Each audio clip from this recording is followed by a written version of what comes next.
कि संख्या का घमंड भेड़ियों को होती है, लेकिन जंगल का शेर राजा होता है, वो संख्या पर नहीं चलता है। आज के जो कुछ ओछी मानसिकता के नेता लोग हैं, वो हर महापुरुषों के अंदर जाति खोज लेते हैं, लेकिन उस समय के कुछ ऐसे भी महापुरुष थे जो अपने जात से ऊपर उठ करके गरीब और किसान की लड़ाई लड़ते थे। वैसे में महान शंकराचार्य दंडी स्वामी सहजानंद सरस्वती जी हैं, एक उदाहरण हम लोग के पास है। स्वतंत्रता जिस समय देश अंग्रेजों के हाथ गुलाम था, अंग्रेजी शासक किसानों पे शोषण कर रहे थे, महात्मा जी किसान के लिए लड़ाई लड़ रहे थे, वैसे महापुरुष के नाम से अगर बिहटा का हवाई अड्डा का नामांकन होता है, इससे गर्व का विषय और कुछ नहीं है। अब उपेंद्र कुशवाहा जी अपने राजनीतिक रोटी सेकने के लिए, राजनीतिक लाभ लेने के लिए, या किस परिवेश में आकर के वो सदन में के पटल पे अपनी मांग को रख रहे हैं, वो तो उनको ही समझ में आएगा। भारत सरकार से ये मांग करता हूं कि जल्द से जल्द उनके नाम पे नामांकन हो, क्योंकि बिहटा से उनका काफी रिश्ता रहा है और बिहटा उनका कर्म भूमि रहा है, बिहटा में उनका आश्रम रहा है और वहीं उनकी समाधि हुई है। तो ऐसे महापुरुष, वैसे महान पुण्य जगह को वो इनके नाम से नामांकन कर दिया जाएगा तो पूरे बिहार वर्ष का गर्व से सीना चौड़ा हो। तो वैसे महापुरुष जो जात पात से ऊपर उठ के काम किए, जात पात से ऊपर उठ करके मानव सेवा किए, वैसे महापुरुषों का अपमान किया जा रहा है। वैसे महापुरुष की आत्मा आज कुंठित होता होगा ऐसे गंदे लोगों की वजह से, कि जिन्होंने कभी नहीं सोचा था श्री बाबू जैसे लोग, लंगट सिंह जैसे लोग, स्वामी सहजानंद सरस्वती जैसे लोग, सत्यभामा देवी जैसे लोग इस बिहार में अपने जात के लिए काम किए होते तो उनकी जात आज काफी गर्व से सीना चौड़ा होता। लेकिन उन्होंने वो नहीं सोचा था। उन्होंने एक बेहतर बिहार की कल्पना किए थे, एक बेहतर लोग की कल्पना किए थे, एक बेहतर मानव की कल्पना किए थे।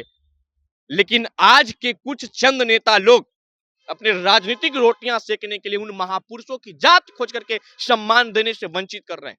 मेरी एक सवाल है केंद्र सरकार से, मेरी एक सवाल है राज्य सरकार से, मेरी एक सवाल है बिहार का उन 40 सांसदों से, उन 243 विधायकों से, उन विधान पार्षदों से कि डॉक्टर श्री कृष्ण सिंह जी ऐसी कौन सी ला था, ऐसी कौन सी कैटेगरी था जिसको उन्होंने फॉलो नहीं किया, जिनके चलते आज भारत रत्न से वो वंचित है। ये जानकारी मुझे भी होनी चाहिए, ये जानकारी बिहार वासियों को होनी चाहिए। स्वामी सहजानंद सरस्वती जी ऐसी कौन सी कैटेगरी आके फॉलो उन्होंने नहीं किया जिनके चलते उन्हें भारत रत्न नहीं मिलना चाहिए। अगर नहीं मिला, उनको सम्मान नहीं मिल रहा है, तो इसके पीछे उनकी जाति को देख लिया गया है, इसके पीछे उनकी परिवार के वंशजों को देख लिया गया है।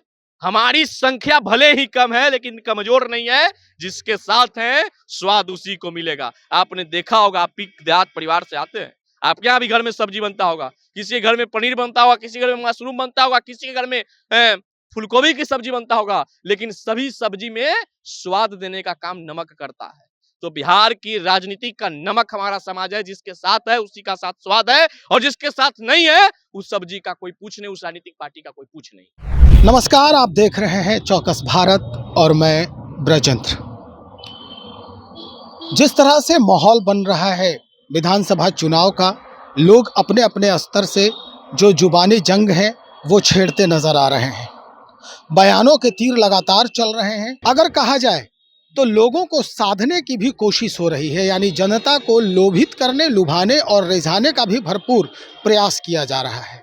कहा जाता है कि बिहार की जो राजनीतिक धुरी है वो अनुसूचित जाति और जनजाति के केंद्र बिंदु पर ही घूमते नजर आता है, और शायद यही वजह है कि लोग इसका पूरा फायदा उठाना चाहते हैं, जो राजनीतिक पुरोधा हैं। लेकिन हम इस चीज को कैसे इसे समझते हैं, हम आज इस बात पर चर्चा करेंगे। कुछ दिन पहले ही एक बयान आया है राष्ट्रीय लोक मोर्चा के जो राष्ट्रीय अध्यक्ष हैं उपेंद्र कुशवाहा जी का। उन्होंने ये बयान दिया राज्यसभा में संबोधन के दौरान। उन्होंने कहा कि बिहटा में जो एयरपोर्ट है उसका नाम जननायक कर्पूरी ठाकुर के नाम से रखा जाना चाहिए।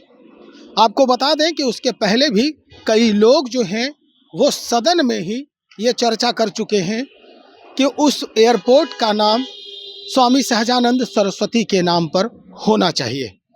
कई ऐसे सवाल हैं जो अब खड़े हो रहे हैं कि क्या होना चाहिए, नहीं होना चाहिए, आम लोगों के जहन में क्या चल रहा है, लोग क्या समझते हैं कि किसके नाम से होना चाहिए, जनता क्या चाहती है। इसी संदर्भ में आज हम बातचीत आगे बढ़ाते हैं। हमारे साथ पुरुषोत्तम राज हैं, जो सवर्ण सेना के राष्ट्रीय प्रवक्ता हैं। आज इन्हीं से हम बातचीत को आगे बढ़ाते हैं। पुरुषोत्तम जी, कुछ दिन पहले ही राज्यसभा में जो है उपेंद्र कुशवाहा जी का संभाषण हुआ। उन्होंने कहा कि बिहटा जो एयरपोर्ट बन रहा है उसका नाम जननायक भारत रत्न कर्पूरी ठाकुर के नाम पर ही हो तो ज़्यादा बेहतर होगा। लेकिन इसके पहले भी कई नेता जो है वो मांग कर चुके हैं स्वामी सहजानंद सरस्वती के नाम पर। आपके दिल में क्या चल रहा है, कैसे देखते हैं? देखिए, निश्चित रूप से पहले तो मैं चौकस भारत के सभी दर्शकों को मेरा प्रणाम है और आपको बहुत बहुत आभार कि आपने एक बहुत ही अच्छा प्रश्न आज प्रश्न पे आज हमें बात करने का आपने मौका दिया। हम ये कहेंगे कि पूर्व में कई नेताओं ने लोकसभा में अपनी बात को और राज्यसभा में अपनी बात को रखे हैं कि स्वामी सहजानंद सरस्वती जी के नाम से बिहटा का एयरपोर्ट का नामांकन होना चाहिए और इसका मैं बिल्कुल समर्थक हूं, क्योंकि स्वामी जी ने, चाहे वो स्वतंत्रता संग्राम का आंदोलन हो या किसान आंदोलन की बात कर ले, स्वामी जी ने अग्रणी भूमिका निभाए। स्वामी जी उत्तर प्रदेश के गाजीपुर में एक कुछ ब्राह्मण में किसान परिवार भी हुआ था। उत्तर प्रदेश से रिश्ता कम, लेकिन बिहार से रिश्ता उनकी ज्यादा बढ़ गया था। बिहटा में उन्होंने आश्रम बनाया और वहीं से रणनीति तय करते थे किसानों के लिए, रणनीति तय करते थे जमींदारी प्रथा के खिलाफ। आप एक चीज को समझिए, आज के जो कुछ ओछी मानसिकता के नेता लोग हैं वो हर महापुरुषों के अंदर जाति खोज लेते हैं, लेकिन उस समय के कुछ ऐसे भी महापुरुष थे जो अपने जात से ऊपर उठ करके गरीब और किसान की लड़ाई लड़ते थे। वैसे में महान शंकराचार्य दंडी स्वामी सहजानंद सरस्वती जी हैं, एक उदाहरण हम लोग के पास है। क्या स्वतंत्रता, जिस समय देश अंग्रेजों के हाथ गुलाम था, अंग्रेजी शासक किसानों पे शोषण कर रहे थे, महात्मा जी किसान के लिए लड़ाई लड़ रहे थे, वैसे महापुरुष के नाम से अगर बिहटा का हवाई अड्डा का नामांकन होता है, इससे गर्व का विषय और कुछ नहीं है। अब उपेंद्र कुशवाहा जी अपने राजनीतिक रोटी सेकने के लिए, राजनीतिक लाभ लेने के लिए, या किस परिवेश में आकर के वो सदन में के पटल पे अपनी मांग को रख रहे हैं, वो तो उनको ही समझ में आएगा। लेकिन उनको भी मैं एक कह देना चाहता हूं कि स्वामी सहजानंद जी का जो विचार था, जो उनके काम थे, उनके काम को अध्ययन कीजिए और उनके नाम से सभी लोग जोर से, स्वामी जी भले ही ब्राह्मण परिवार में जन्म लिए, लेकिन उन्हें शोषित वंचित दलितों कुचतों किसान सबके लिए लड़ाई लड़े, तो वैसे महानायक के नाम से ही होना चाहिए। इस बात का पूरे भारतवर्ष का गर्व होगा। मैं तो नागरिक उड्डयन मिनिस्टर भारत सरकार से ये मांग करता हूं कि जल्द से जल्द उनके नाम पे नामांकन हो, क्योंकि बिहटा से उनका काफी रिश्ता रहा है और बिहटा उनका कर्म भूमि रहा है, बिहटा में उनका आश्रम रहा है और वहीं उनकी समाधि हुई है। तो ऐसे महापुरुष, वैसे महान पुण्य जगह को उनके नाम से नामांकन कर दिया जाएगा तो पूरे बिहार वर्ष का गर्व से सीना चौड़ा हो। पुरुषोत्तम जी, अभी जो देखा जा रहा है, हमारे राजनीतिक गलियारे का जो माहौल है वो देखा जा रहा है कि भाई कहीं न कहीं संख्या के आधार पर, जो जिस तरह से जातिगत गणना हुआ है, संख्या के आधार पर राजनीति ज़्यादा देखी जा रही है कि हो रहा है। लोग अपने-अपने कुनबे को ज़्यादा तवज्जो दे रहे हैं।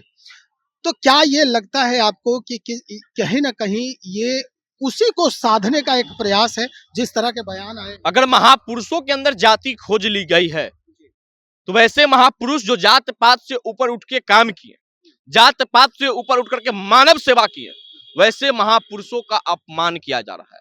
वैसे महापुरुष की आत्मा आज कुंठित होता होगा ऐसे गंदे लोगों की वजह से कि जिन्होंने कभी नहीं सोचा था। श्री बाबू जैसे लोग, लंगट सिंह जैसे लोग, स्वामी सहजानंद सरस्वती जैसे लोग, सत्यभामा देवी जैसे लोग इस बिहार में अपने जात के लिए काम किए होते तो उनकी जात आज काफी गर्व से सीना चौड़ा होता, लेकिन उन्होंने वो नहीं सोचा था।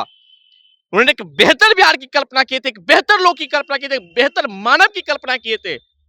लेकिन आज के कुछ चंद नेता लोग अपने राजनीतिक रोटियां सेकने के लिए उन महापुरुषों की जात खोज करके सम्मान देने से वंचित कर रहे हैं।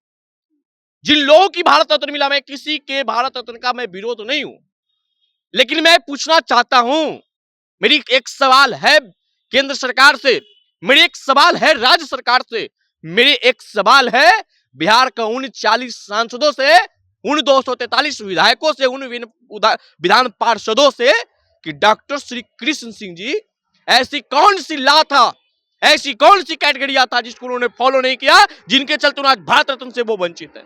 ये जानकारी मुझे भी होनी चाहिए, ये जानकारी बिहार वासियों को होनी चाहिए। स्वामी सहजानंद सरस्वती जी ऐसी कौन सी कैटेगरी के फॉलो उन्होंने नहीं किया, जिनके चलते उन्हें भारत रत्न नहीं मिलना चाहिए।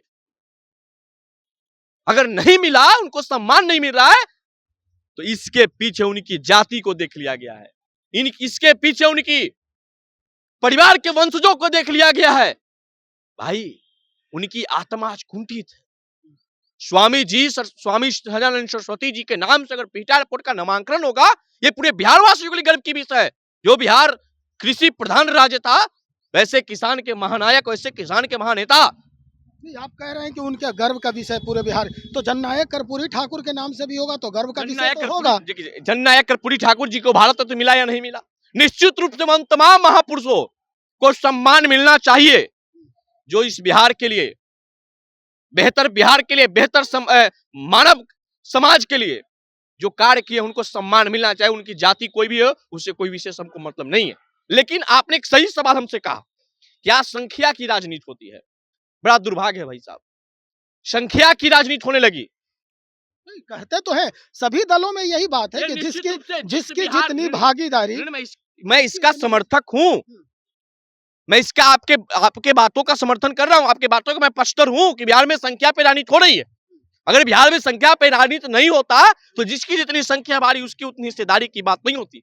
जो बिहार अर्थव्यवस्था के मसले में फेलता, जो बिहार शिक्षा के मसले पे फेलता, स्वास्थ्य के मसले पे फेलता, उस बिहार में 500 करोड़ से जात गिना गया।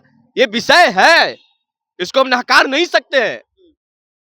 लेकिन एक सवाल है, एक जहन से सवाल आता है, श्री बाबू की आत्मा अगर देखता होगा इन बिहार के कुछ नेताओं को, तो उनकी आत्मा कुंठित होता हो, वो शर्म से लज्जित होते होंगे कि हमने इस बिहार को क्या बनाना चाहते थे, इन लोगों ने बिहार को क्या बना दिया। जननायक कर्पूरी ठाकुर जी के जन्म जयंती आता है तो बड़े बड़े पोस्टर बैनर पटना में लगने लगते हैं, मंच लगने लगता है, उनके नाम पे राजनीतिक साधने लगता है। कुछ तो ऐसे ओछी मानसिकता के नेता हैं कि उनके ही मंच पे चढ़ के भ्रष्टाचारी बिहार बनाने वाले, अपराधी बिहार बनाने वाले, बिहार के लूटने वाले नेता को भारत रत्न की मांग करते हैं। वो मंच की गरिमा खत्म हो जाता है, उस मंच की जो व्यवस्था है वो चौपट हो जाता है। उस मंच एक जननायक कर्पूरी ठाकुर जिनका कुछ न कुछ इस राज्य के लिए काम रहा है, उनकी काम की तुलना अपने पिताजी से कुछ नेता कर रहे हैं, ये उल्टी मानसिकता है। मैं आपको कह देना चाहता हूं इस चैनल के माध्यम से कि संख्या का घमंड भेड़ियों को होती है, लेकिन जंगल का शेर राजा होता है, वो संख्या पर नहीं चलता है।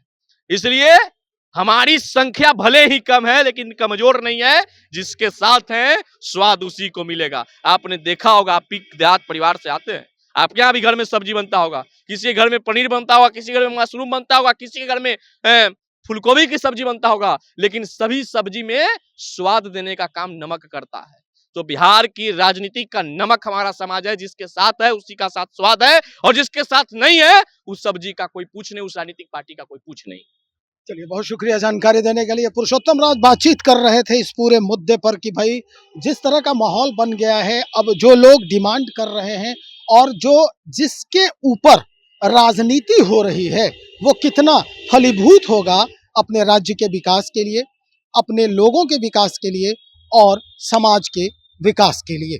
तो चलिए देखते हैं भाई, राजनीति है, संभावनाओं का ही खेल होता है। यहाँ जो लोग चाहते हैं होता भी है, लेकिन अब इस बात को लेकर लोग कहां तक आगे बढ़ते हैं, कैसे इसकी पुष्टि होगी, ये हम आपको और लोगों से बात करेंगे और उसके बाद ही हम फिर आपके समक्ष होंगे।